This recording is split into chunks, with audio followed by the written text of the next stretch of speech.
Les amis, les amis, je suis tellement déçu. Terriblement déçu. Parmi les 3 classicos qu'on a pu jouer cette année, c'est le classico qui me fait le plus mal.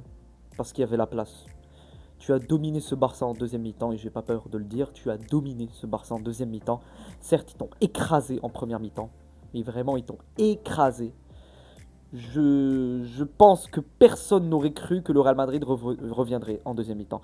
Parce que franchement, le niveau qu'ils ont mis en première mi-temps, la domination, la maîtrise du jeu, ils, ils arrivaient, ils arrivaient pas à perdre de ballon. C'est pas qu'ils perdaient pas de ballon. Ils arrivaient pas à le perdre. Tellement que ça paraissait tellement simple pour eux. Le but de Pedri, exceptionnel, extrêmement bien travaillé, puisque c'est Pedri qui est au départ de l'action. Est-ce que vous vous rendez compte, Pedri au départ de l'action? Mais ce mec, il mérite quelque chose à la fin de l'année. Et je pense que vous savez de quoi je parle. Yamal qui n'a pas fait sa plus grande finale, mais au final, il est passeur. Sur le but de Ferran Torres, c'est lui qui trouve cette ouverture. D'ailleurs, le but de Ferran Torres, voilà, erreur de sortie de Courtois. Bref, on va revenir sur pas mal de choses et très déçu. Voilà, très très déçu. Dès la première mi-temps, je le vois, 25 premières minutes, un Barça qui domine. Un Barça qui te chipe le ballon, qui ne laisse aucune miette pour le Real Madrid. Rien du tout. Le Real n'avait pas de maîtrise, n'avait pas de réaction, n'avait pas de fond de jeu, n'avait pas quelque chose qui nous permettrait d'espérer qu'on pourrait au moins marquer un but dans cette finale.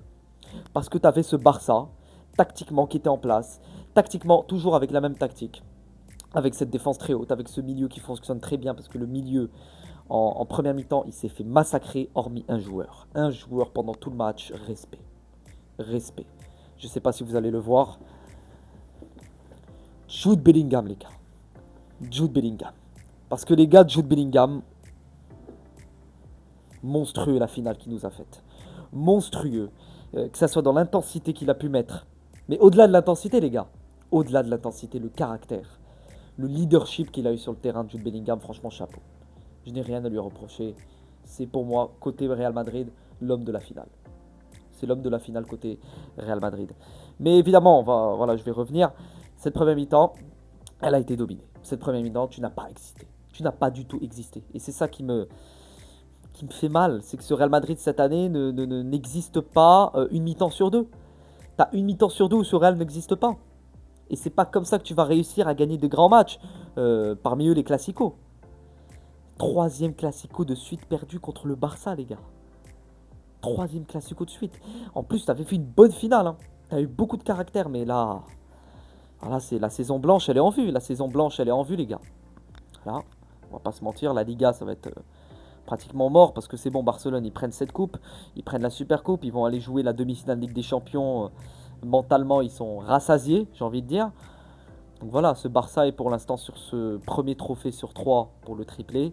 Ils sont en lice pour aller chercher la Liga. La Ligue des Champions, ils sont toujours en lice en demi-finale. Mais bon, il y a l'Inter et attention à l'Inter. Mais voilà, bravo au Barça. Bravo au Barça quand même, voilà, on reste fair play. Bravo au Barça qui remporte ce trophée. Et sur l'ensemble de la saison, c'est mérité, même si dans ce match, le Real évidemment ne démérite pas. Parce qu'ils ont quand même fait une très bonne finale. Surtout en deuxième mi-temps, je le dis bien en deuxième mi-temps, parce que vraiment aux prolongations, on sentait la fatigue. On sentait la fatigue au niveau des joueurs, que ce soit défensivement ou même offensivement, où ils n'arrivaient plus. Voilà, ils n'arrivaient plus. Rudiger, je vous l'ai dit les gars. Le mec, il est cramé depuis très longtemps. Et au-delà d'être cramé, c'est un défenseur qui n'est pas technique. C'est un défenseur qui peut être dépassé très rapidement, qui a beaucoup de limites. Qui a énormément de limites. C'est pour ça qu'il faudra se renforcer, non seulement sur les latéraux, mais au niveau de la défense centrale. Je suis désolé. Au niveau des latéraux, tu as Vasquez. Catastrophique en première mi-temps. Catastrophique Vasquez. Que des mauvais choix, que des pertes de balles. Rien ne passait pour lui. Et tu as cette titularisation de Ferland Mendy qui aura été une erreur de la part de Carlo Ancelotti. Je l'ai dit dans mon débrief. Je l'ai dit dans mon avant-match. Mon avant-match, je l'ai dit. J'ai dit que titulariser Ferland Mendy serait une très grande erreur au vu de l'état physique. Au vu de l'état physique dont il est actuellement. Le mec, il revient d'une très longue blessure de 2 mois. Et tu le fais jouer. Ben voilà, il s'est reblessé. Il s'est reblessé. Il fallait titulariser Fran. Voilà les gars. On n'a pas de latéraux au niveau. On n'a pas de latéraux au niveau. Tu ne peux pas gagner de compétition avec une défense qui est catastrophique. Et c'est là où on voit qu'il y a eu beaucoup d'erreurs au niveau du recrutement.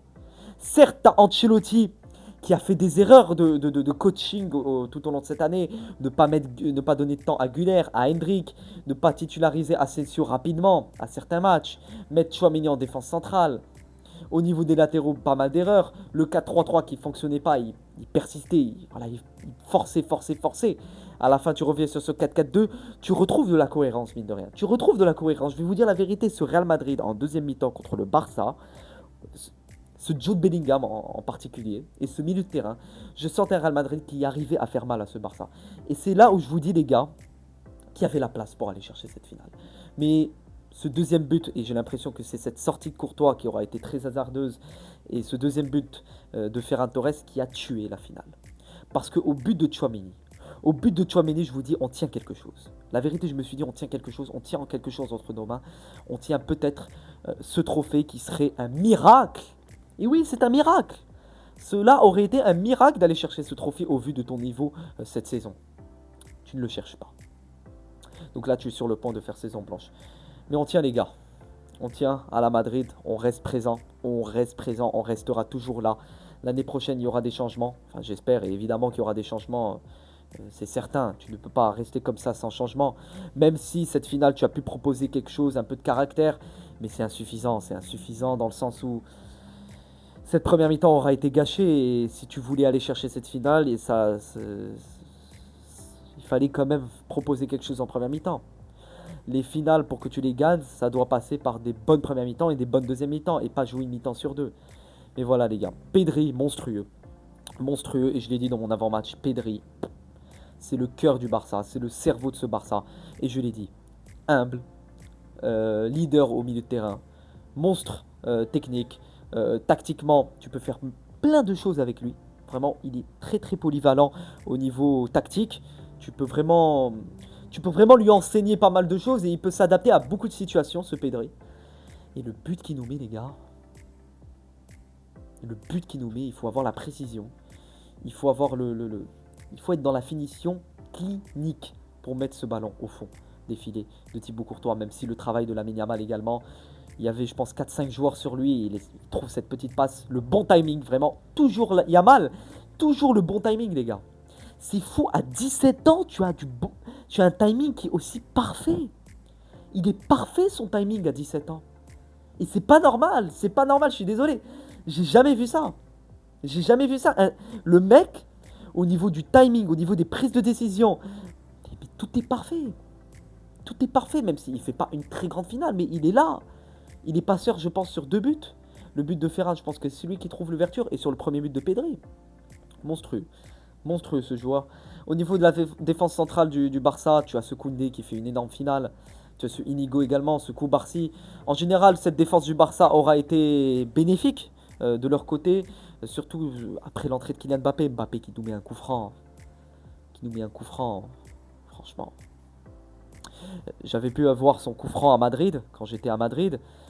Contre les Ganes, mais bon, on disait que c'était un coup franc, c'était pas un coup franc direct puisqu'il a combiné avec Fran, mais là pour le coup c'est son tout premier vrai coup franc. Voilà, on peut rien dire.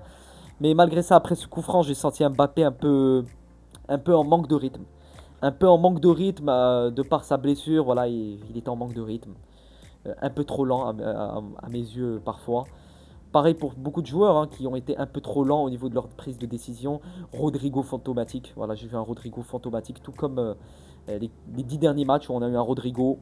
Je ne l'ai pas vu. Je ne l'ai pas vu depuis le match, depuis le but contre l'Atlético en 8ème de finale. Il est fantomatique, il ne fout rien, lui, Rodrigo. Et je pense que le remettre sur le banc, lui donner quelques minutes par-ci par-là, pourra essayer de lui redonner un peu plus confiance parce que vraiment le mec il est perdu. Et on va parler de Arda Güler, les gars. On va parler d'Arda Güler parce qu'aujourd'hui j'ai vu. Franchement, je vais floquer son nom sur mon maillot de l'année prochaine. Parce que ce mec au niveau. Je sais même plus quoi dire, les gars, de ce mec. Il est monstrueux. Et vous vous rendez pas compte comment c'est criminel. C'est criminel de ne pas lui avoir donné plus de minutes de jeu depuis le début de cette année avec le niveau de jeu que tu as. Dans la situation où tu es dans une situation, tu es dans une alerte, tu es dans une situation urgente au niveau de jeu depuis le début de cette année, où tu te proposes pratiquement rien. Tu as Arda sur le banc et tu lui donnes même pas, il enchaîne même pas 3, 4, 5 matchs titulaires. Il mérite, il y a la place au milieu de terrain pour Güler. Voilà. C'est également une erreur de coaching de Carlo Ancelotti. Carlo Ancelotti, je pense que c'était sûrement sa dernière finale avec le Real Madrid. C'était sûrement sa dernière finale. Parce que je ne vois pas la raison, je ne vois pas l'excuse que la direction pourrait me trouver de le prolonger. Ce serait pas mérité. Il a perdu la Copa, il a perdu la Supercoupe, il a perdu la Ligue des Champions. Il va perdre la Liga parce que ça va être très compliqué d'aller la chercher. Il faut arrêter de rêver. Aujourd'hui, certes, on avait le droit de rêver parce que c'était une finale et tous jouaient sur une finale. Mais la Liga, ça va être compliqué. Tu vas jouer le Classico à Barcelone. Donc je pense qu'il a signé son arrêt de fin aujourd'hui. Mais évidemment que je suis déçu. Évidemment que je suis déçu. Comme je vous l'ai dit depuis le début de cette vidéo, il y avait la place. Il y avait la place, mais c'est pas démérité. Attention, je n'ai pas dit que c'est une victoire qui est déméritée côté Barça. Non. Ils ont pris le Classico. En prolongation, ils ont mis de l'intensité.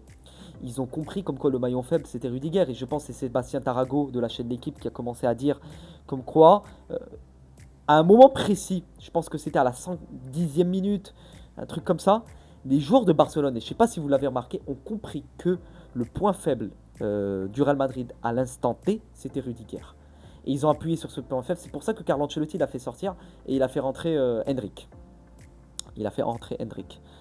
Mais Rudiger, il est cramé. Et il y a beaucoup de joueurs dans cette équipe qui sont cramés. Je pense à des Valverde également, qui enchaînent. Et j'ai peur que ça pèse sur les organismes la saison prochaine. Modric, je suis désolé sur le but de Koundé. Il est fautif. Vous allez me dire que c'est Brahim qui est fautif, mais non, tu ne peux pas faire une passe en latéral. C'est très dangereux, ça se fait pas dans le football. Je suis désolé, ça se fait pas les gars. Vous pouvez me trouver 1000 excuses. Je suis désolé, il est fautif sur le troisième but, Luka Modric. Je suis désolé. Donc voilà, ça fait mal les gars. Ça fait très très mal. Sur le deuxième but de Ferran Torres, c'est la sortie de Courtois qui nous tue. Alors qu'il restait 10 minutes, une dizaine de minutes. Et si tu avais un peu plus défendu, tu avais mis un peu plus de maîtrise, un peu plus d'attention, voilà, tu aurais été un peu plus concentré. Si tu n'avais pas littéralement donné des miettes au Barça, tu aurais sûrement gagné cette finale de buts à 1. Mais bon, voilà. Cette défaite permettra au Real Madrid de faire beaucoup plus de changements. La saison prochaine s'annonce importante. Et il faut changer beaucoup de choses. Beaucoup de choses. Parce que franchement, j'en ai marre. J'en ai marre, je ne peux plus voir mon équipe proposer un tel jeu. Malgré que j'ai vu un Jude Bellingham exceptionnel, malgré qu'il y a eu des joueurs qui ont montré un peu de caractère à un moment dans ce match. Mais c'est pas possible. Tu peux pas tenir comme ça toute une année, il y a un problème, c'est tactiquement, déséquilibre total, le recrutement, tu ne fais même plus attention aux défenseurs, tu te concentres uniquement sur voilà, les joueurs offensifs au niveau des mercatos. Tu as fait cette erreur là plusieurs fois à répétition, donc c'est pas une erreur que tu découvres. Tu as fait cette erreur de ramener, de te concentrer beaucoup plus sur l'offensif que sur le défensif. Et tu as une équipe qui est totalement déséquilibrée. En première mi-temps, j'ai vu un Real Madrid qui se basait uniquement sur les individualités, tandis que tu avais ce collectif du Barça. Cette union, cette unité, cette équipe qui faisait un seul joueur. C'était hyper dangereux, hyper beau à voir. Ils perdaient pas le ballon. Ils étaient dans une maîtrise totale, dans la possession, dans le tempo, toujours dans le bon timing, des occasions. À un moment, ça allait rentrer. Et voilà. Voilà. Finale perdue. Victoire du FC Barcelone 3-2 face au Real Madrid dans cette finale de Copa del Rey. Classico perdu. Troisième Classico de suite. Et il faut beaucoup de changements. Il y a beaucoup de choses qui doivent changer. Beaucoup de choses. Oui, le coaching de Carlo Ancelotti aujourd'hui aura été quand même bénéfique. Voilà, il a fait de bonnes choses au niveau du coaching, l'entrée de Güler, etc. Mais voilà. Voilà, c'est insuffisant. Et je pense qu'il a compris comme quoi c'était peut-être sa dernière finale avec le Real Madrid. Mais il y a quand même des points positifs individuels. Je pense à Arda Güler, je pense à Bellingham qui a fait une excellente finale. Voilà, c'est les deux seuls joueurs qui m'ont le plus impressionné côté Real Madrid individuellement. Donc ça fait plaisir et voilà. Tu as des individualités Et j'espère qu'avec une arrivée prochaine d'un Xabi Alonso, voilà, c'est plus probable que ce soit un Alonso, tu retrouves un Real qui est dominant, tu retrouves un Real qui propose quelque chose. Et en avant le changement. Prenez soin de vous les gars, on se retrouve la semaine prochaine pour le débrief de Barça-Inter, demi-finale de Ligue des Champions. Et sur ce, avis pour toujours, j'abandonnerai jamais. À la Madrid, Inadamas.